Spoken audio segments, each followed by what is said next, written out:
Adobe Photoshop ടൂൾസിലെ ഈ ഒരു last വീഡിയോയിൽ നമ്മൾ നോക്കാൻ പോകുന്നത് നമ്മൾ ഇതേവരെ നോക്കാത്തതും അല്ലെങ്കിൽ മിസ് ചെയ്തതുമായിട്ടുള്ള കുറച്ച് ടൂൾസും ഫങ്ഷണാലിറ്റീസും ഒക്കെയാണ്. ആദ്യം നമ്മൾ നോക്കാൻ പോകുന്നത് ഒരു ലെയറിലെ കണ്ടന്റ് എങ്ങനെ അലൈൻ ചെയ്യുമെന്നാണ്. അതിനുവേണ്ടി നമ്മൾ നമ്മുടെ ക്യാൻവാസിൽ ഒരു സെലക്ഷൻ ക്രിയേറ്റ് ചെയ്യുന്നു. ഞാനിവിടെ കീബോർഡിൽ Ctrl+A അടിച്ച് സെലക്ട് ഓൾ ആണ് യൂസ് ചെയ്തത്. അതിനുശേഷം നമ്മുടെ മൂവ് ടൂളിൽ വരുമ്പോൾ ഇവിടെ മുകളിൽ നമുക്ക് ഇങ്ങനെ കുറച്ച് ഓപ്ഷൻസ് കാണാനായിട്ട് സാധിക്കും.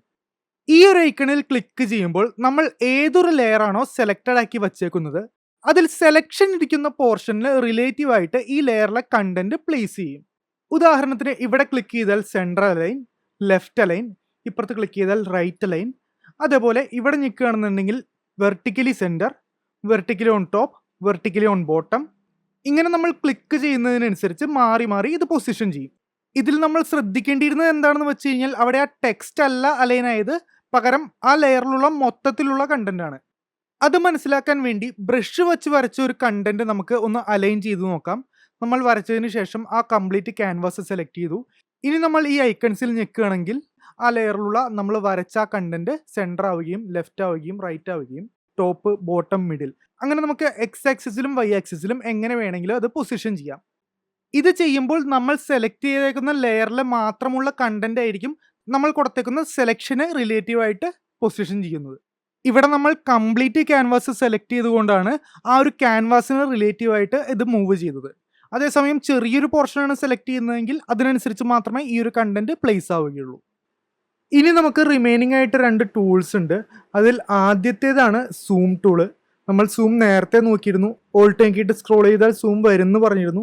നമുക്ക് ഇവിടെ മുകളിൽ വന്നിട്ട് ഇവിടെ പ്ലസ് അല്ലെങ്കിൽ മൈനസ് എടുത്തിട്ട് സൂം ഇൻ ചെയ്യുകയോ അല്ലെങ്കിൽ സൂം ഔട്ട് ചെയ്യുകയോ ചെയ്യാം. അതിനുശേഷം നെക്സ്റ്റ് ടൂൾ എന്ന് പറയുന്നത് ഹാൻഡ് ടൂളാണ്. ഹാൻഡ് ടൂൾ ബേസിക്കലി യൂസ് ചെയ്യുന്നത് നമ്മുടെ സൂമായിട്ടിരിക്കുന്ന ഒരു ക്യാൻവാസ് നമ്മുടെ വിൻഡോയിൽ കൂടെ മൂവ് ചെയ്യാനായിട്ടാണ്. നമ്മൾ ക്ലിക്ക് ചെയ്ത് ഡ്രാഗ് ചെയ്യുകയാണെന്നുണ്ടെങ്കിൽ ഹാൻഡ് ടൂൾ വെച്ചിട്ട് നമുക്ക് നമ്മുടെ ആ ക്യാൻവാസ് മൂവ് ചെയ്യിക്കാനായിട്ട് സാധിക്കും. മാക്കിൻ്റെ മൗസാണ് നമ്മുടെ ഉള്ളതെന്നുണ്ടെങ്കിൽ നമുക്ക് 4 ഡയറക്ഷനിലും ഹാൻഡ് ടൂൾ യൂസ് ചെയ്യാതെ തന്നെ മൂവ് ചെയ്യാം. അല്ല, ഓർഡിനറി മൗസ് ആണെന്നുണ്ടെങ്കിൽ നമുക്ക് വൈ ആക്സിസിൽ സ്ക്രോൾ ചെയ്ത് മൂവ് ചെയ്യാനായിട്ട് സാധിക്കും. അതുപോലെ സ്പേസ് ബാർ എന്ന് പറയുന്നത് ഹാൻഡ് ടൂളിൻ്റെ ഷോർട്ട് കീ ആണ്. നമ്മൾ സ്പേസ് ബാർ ഞെക്കുകയാണെന്നുണ്ടെങ്കിൽ ഓട്ടോമാറ്റിക്കലി ഹാൻഡ് ടൂൾ ആക്റ്റീവായിട്ട് വരും. നെക്സ്റ്റ് നമ്മൾ നോക്കാൻ പോകുന്നത് സെലക്ഷൻ്റെ കുറച്ച് മോഡിഫിക്കേഷൻ ആണ്. അതായത് ഒരു സെലക്ഷനെ എങ്ങനെ നമ്മൾ മോഡിഫൈ ചെയ്യും, അതിൻ്റെ സ്മൂത്ത്നെസ്സും നേരത്തെ പഠിച്ച പോലെ ഫെദറും അതേപോലെ അതിൻ്റെ ഡയമെൻഷനൊക്കെ എങ്ങനെ മാറ്റും എന്നുള്ളത്.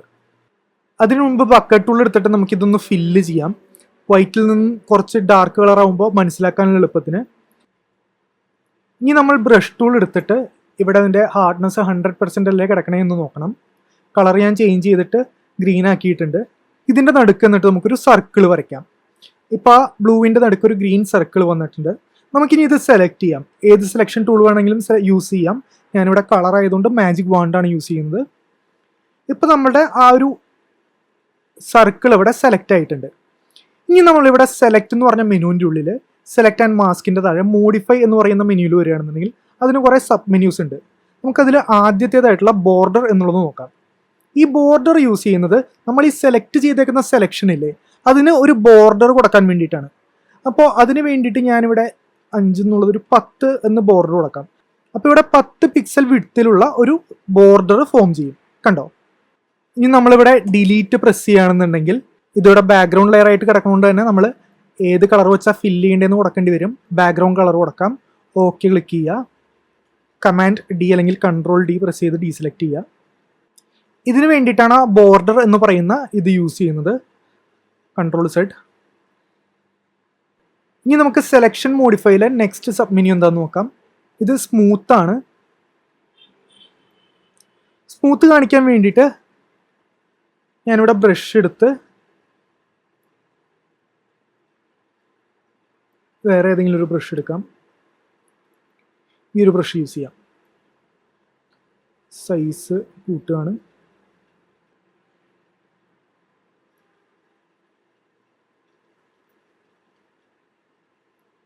ഓക്കെ. ഇനി നമുക്ക് തിരിച്ച് മാജിക് വാണ്ട് എടുത്തിട്ട് ഇവിടെ കണ്ടിന്യൂസ് കൊടുക്കുക. ടോളറൻസ് 30 കൊടുത്തിട്ട് ഇത് സെലക്ട് ചെയ്യുക. ഇത് കംപ്ലീറ്റ് സെലക്ട് ആവില്ല, പക്ഷെ നമ്മുടെ ഒരു ഇത് കാണിക്കാൻ വേണ്ടിയിട്ട് ഇത് തന്നെ ധാരാളമാണ്. ഇതിൻ്റെ എഡ്ജസ് ഒക്കെ വന്നേക്കുന്നത് കണ്ടോ, റാൻഡം ആയിട്ടുള്ള രീതിയിലാണ്. ഇതിൻ്റെ മുകളിൽ നമുക്ക് ഈ നെക്സ്റ്റ് സെലക്ഷൻ മോഡിഫൈ ഒന്ന് ട്രൈ ചെയ്ത് നോക്കാം. അതായത് മോഡിഫൈയിൽ വന്നിട്ട് സ്മൂത്ത് എന്നുള്ളത്. ഇതിൻ്റെ ഈ എഡ്ജസ് ഒക്കെ വന്നേക്കണല്ലേ, അതിനെ നമ്മളിവിടെ കൊടുക്കുന്ന റേഡിയസ് അനുസരിച്ച് ഫോട്ടോഷോപ്പ് സ്മൂത്ത് ചെയ്ത് തരും. അതായത് ഇപ്പോൾ നമുക്ക് ഓക്കെ കൊടുക്കാം, കണ്ടോ അവിടെ കയറി ഇറങ്ങി നിന്നിരുന്നതൊക്കെ ഇത് ഒറ്റയടിക്ക് സ്മൂത്ത് ആക്കുകയാണ് ചെയ്തത്. മൊത്തത്തിൽ നമുക്ക് നോക്കിയാൽ കാണാനായിട്ട് സാധിക്കും. ഞാൻ കൺട്രോൾ സെറ്റ് അടിച്ച് പഴയ സ്റ്റേറ്റിലോട്ട് വരാം. കണ്ടോ ഇവിടെ ഇങ്ങനെ കിടന്നിരുന്ന സാധനങ്ങളൊക്കെ ഒറ്റയടിക്ക് സ്മൂത്തായി കിട്ടി. ഇത് നമ്മൾ 5 റേഡിയസ് കൊടുത്തുകൊണ്ടാണ് നമ്മളിവിടെ വന്നിട്ട് മോഡിഫൈഡ് ഉള്ളിൽ സ്മൂത്ത് 5 എന്നുള്ളത് മാറ്റിയിട്ട് ഒരു 1 ആക്കുകയാണെന്നുണ്ടെങ്കിൽ നേരത്തെ വന്ന അത്രയും സ്മൂത്ത് ആവില്ല. കുറഞ്ഞിട്ടുണ്ട് പക്ഷെ 5ൻ്റെ അത്ര ആയിട്ടില്ല. അപ്പോൾ ഇതിന് വേണ്ടിയിട്ടാണ് നമ്മൾ സ്മൂത്ത് യൂസ് ചെയ്യുന്നത്. ഉദാഹരണത്തിന് നമ്മൾ ഒരാളുടെ ഫേസ് ഒക്കെ സെലക്ട് ചെയ്യുമ്പോൾ അതിൻ്റെ താടിയുടെ ഭാഗമൊക്കെ വരുന്നത് നമുക്ക് കട്ട് ചെയ്ത് കളയാൻ നേരത്ത് കുറച്ചുകൂടെ എളുപ്പത്തിൽ വേണമെന്നുണ്ടെങ്കിൽ നമ്മളവിടെ സ്മൂത്ത് ചെയ്യുകയാണെന്നുണ്ടെങ്കിൽ ഇങ്ങനെ കയറി ഇറങ്ങിയിരിക്കണം മാറിയിട്ട് ഒറ്റയടിക്ക് സ്മൂത്ത് ആയിട്ടുള്ള രീതിയിൽ കിട്ടും. നമുക്കിനി പഴയ സ്റ്റേറ്റിലോട്ട് വന്നിട്ട് ഇത് വീണ്ടും സെലക്ട് ചെയ്യാം. എന്നിട്ട് നെക്സ്റ്റ് നമ്മുടെ മോഡിഫൈയിൽ വരുന്നത് എക്സ്പാൻഡ് ആണ്. പേര് പോലെ തന്നെ നമ്മൾ എടുത്തേക്കുന്ന സെലക്ഷൻ എക്സ്പാൻഡ് ചെയ്യാൻ വേണ്ടിയിട്ട്, അതായത് വലുതാക്കാൻ വേണ്ടിയിട്ടാണ് ഇത് ഉപയോഗിക്കുന്നത്. 10 എന്ന് പറഞ്ഞ് നമ്മൾ കൊടുക്കുകയാണെന്നുണ്ടെങ്കിൽ ഇപ്പോൾ ഉള്ളതിനേക്കാളും 10 പിക്സൽ കൂടുതൽ ഈ സെലക്ഷൻ എക്സ്പാൻഡ് ചെയ്യും. കണ്ടോ ആ 10 പിക്സൽ അവിടേക്ക് കൂടുതലായിട്ട് എക്സ്പാൻഡ് ചെയ്തു. ഇനി ഇതിൻ്റെ നേരെ ഓപ്പോസിറ്റ് ആണ് നെക്സ്റ്റ് മോഡിഫൈ, അതായത് കോൺട്രാക്ട്. നേരത്തെ നമ്മൾ കൊടുത്ത 10 നമ്മൾ വീണ്ടും കുറയ്ക്കുകയാണെന്നുണ്ടെങ്കിൽ പഴയ സ്റ്റേറ്റിലോട്ട് തന്നെ അത് വരും. കണ്ടോ ആ 10 കൂടി അവിടെ നിന്ന് 10 കുറഞ്ഞു. നമ്മൾ ഒന്നുകൂടെ ചെയ്യുകയാണെന്നുണ്ടെങ്കിൽ ഇപ്പോൾ ഇതിൽ നിന്ന് വീണ്ടും 10 കുറയും. അപ്പോൾ ചില സമയങ്ങളിൽ നമ്മൾ സെലക്ഷനൊക്കെ ചെയ്ത് വരുമ്പോൾ ഇതിൻ്റെ അരു എന്ന് പറയുന്നത്, അതായത് ക്വാളിറ്റി കുറവാണെന്നുണ്ടെങ്കിൽ അരുവൊക്കെ സ്മൂത്ത് അല്ല എന്നുണ്ടെങ്കിൽ നമ്മൾ ഇതിൽ സെലക്ട് ചെയ്തതിന് ശേഷം ഒരു 2 പിക്സൽ കോൺട്രാസ്റ്റ് നമ്മളിവിടെ കൊടുക്കുകയാണെന്നുണ്ടെങ്കിൽ ഇപ്പം ഈ വന്നേക്കുന്നത് കംപ്ലീറ്റ് ഗ്രീനിലാണ്. അതായത് ഇത് നമ്മളിവിടെ നിന്ന് കട്ട് ചെയ്തെടുക്കുകയാണെന്നുണ്ടെങ്കിൽ ബ്ലൂവിൻ്റെ ഒരംശം പോലും കയറി വരില്ല. കാരണം നമ്മൾ ആ ഒരു ഗ്യാപ്പ് അവിടെ ഇട്ടിട്ടാണ് എടുത്തേക്കുന്നത്. ഇതാണ് ഇതിൻ്റെ ഒരു പ്രാക്ടിക്കൽ യൂസ് വരിക. നെക്സ്റ്റ് എന്ന് പറയുന്ന മോഡിഫൈ ഫെദർ ആണ്.